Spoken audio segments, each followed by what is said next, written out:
Alrighty, y'all. So obviously we got the skills for ASUKA and we got the skills for REI, and we're gonna be doing the should you summon for these two characters. Now, I do think honestly, this time around, like a lot of people are going to be very upset with the collab even more than they were. Not because the characters are bad or anything, but it's like because now it's like people are already upset about the collab, right? People are already upset that the collab characters were just another ASUKA and another REI, right? Now, not only that, but the first time we had ASUKA and REI, they made REI specifically built for ASUKA, right? This time around, but like the REI they made before this one, she still like worked with basically every fire character in the game. Like she wasn't specifically buffing up ASUKA, she was buffing up all fire characters, but was meant for ASUKA, right? This time around, they found a loophole and made it that REI specifically buffs up ASUKA. So my whole point is, and like I said in the video of REI, there is no point in summoning for REI if you are not summoning for ASUKA. And that's the truth. Because what does REI do if you're not summoning? Like, I'm confused. I'm so confused. What does REI, like, you know? What does she do if you're not using her with ASUKA? Her entire first kit caters to having the her first kit only works if you're in the anti-AT field status, right? If the target is in that. The only character in the game that can proc that is this ASUKA, right? This REI herself cannot give you the anti-AT field status. Only ASUKA can do that. So this first line of her kit is completely useless unless you're running her with ASUKA, right? This part, the additional damage when you're in the attack state, that's her burst skill. Sure, that's okay. She can have that. The second part of her, or the third part of her first skill, activates when entering full burst. Affects all allies in annihilation state status. The only character in the game that can go into annihilation state status again is ASUKA. She's the only character who can go into that state. Nobody else in this game is able to go into that state.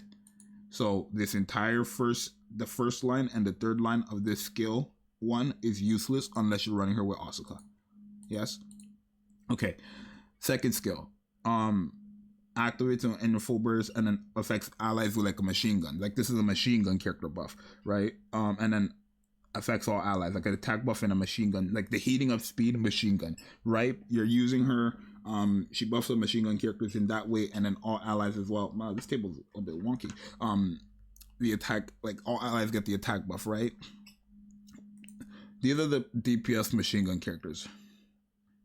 And then these are just the machine gun characters in general. Crown is getting a buff from that, sure. But these are the machine gun characters. Burst, like all the bursts, and then these are the burst 3 machine gun characters. You're not putting this character on the team for that second skill alone for these characters. Don't be silly. So again, unless you're running her with ASUKA, who is a machine gun character, pointless. And then her burst skill is just completely pointless if like nothing else works. So like this is something where ASUKA, though, the thing about ASUKA is you can go for ASUKA and she'll be perfectly fine. You can go for ASUKA and you can use her. The thing is, REI makes it a lot better for ASUKA. Like, REI makes it that ASUKA gets a lot of her stuff fully stacked up way faster and stuff like that. But yes, you can use ASUKA without having REI on the team.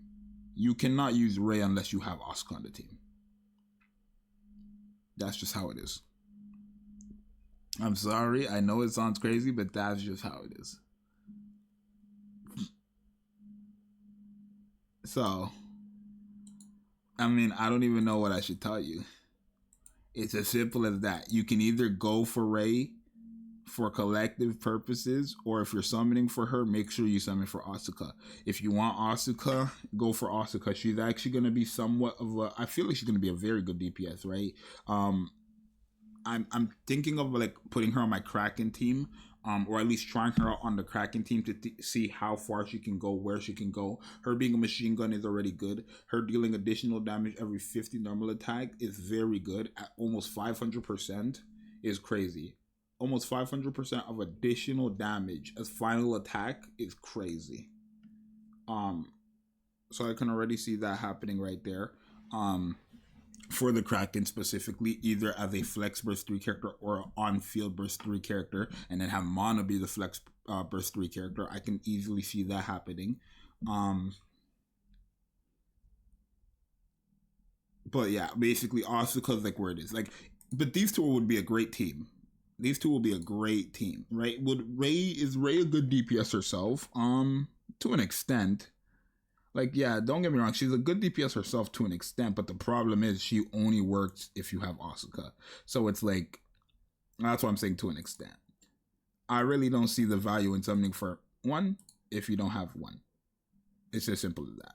You should probably go for Asuka. Like, if you want me to be honest, if you are thinking about summoning for any of these characters, go for Asuka. You just gotta remember, the half anniversary is in April. We're about to be in March. The half anniversary is like at the end of April, so you technically have 2 months to start saving if you want. My thing is, especially with the recent like little teaser they showed for the new chapter, I'm very much believing that the next pilgrim is going to be Leviathan. And if it's not Leviathan, it's going to be a pilgrim within the story or Behemoth. But right now it's looking to be Leviathan from just this picture right here. Because my whole thing is we're not going to get a new story chapter until the half anniversary. Right?